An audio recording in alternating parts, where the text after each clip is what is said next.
Example non-example training is another type of explicit instruction that you will use to teach concepts such as character, setting, and problem and solution.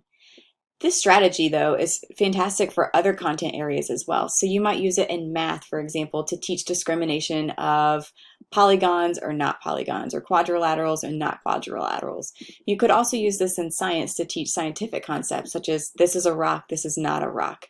It's just a really great tool to use in your classroom. So as I just mentioned, example non-example training is really meant to develop some type of concept in students. You're going to present many examples of the targeted concept along with non-examples, but you're going to do it in a random order. So I'm not just going to always do example, example, example, non-example. Students tend to pick up on those patterns. I'm going to interchange them so that they can't predict what comes next.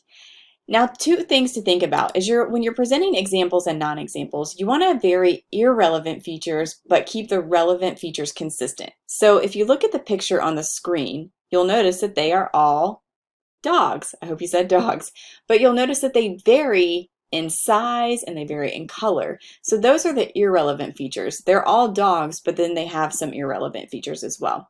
The same thing applies in the curriculum. So in ELA, for example, you're going to provide characters that are in the story and characters that are not in the story. Or for main character, you might do characters that are a main character within that chapter, and then have characters that may not appear in that chapter as distractors for the students. This strategy is great because it promotes active student responding. It's a great choral responding tool that you can use in a small group setting.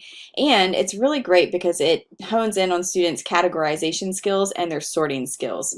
Students who are nonverbal can easily participate by using an AAC device or even by pointing or sorting. You don't really have to have vocal language in order to do this. And what you'll do is you'll see a T-chart on the right-hand side. So the T-chart you have, for example, I might have main character, not a main character. And once the main character is selected on that T-chart, or the setting or the problem or solution, you're actually going to have the student move that onto your story map as you have read through the chapter.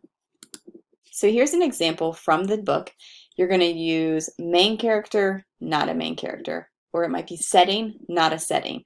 Or it might be problem, not a problem, or it could be solution, not a solution. So those are the 4 examples that are used in the middle school curriculum. If you're in elementary school, this is still a great strategy that you can use for main characters and setting as well. And for upper level elementary, if you want to introduce problem solution, this is certainly a great tool to do that as well.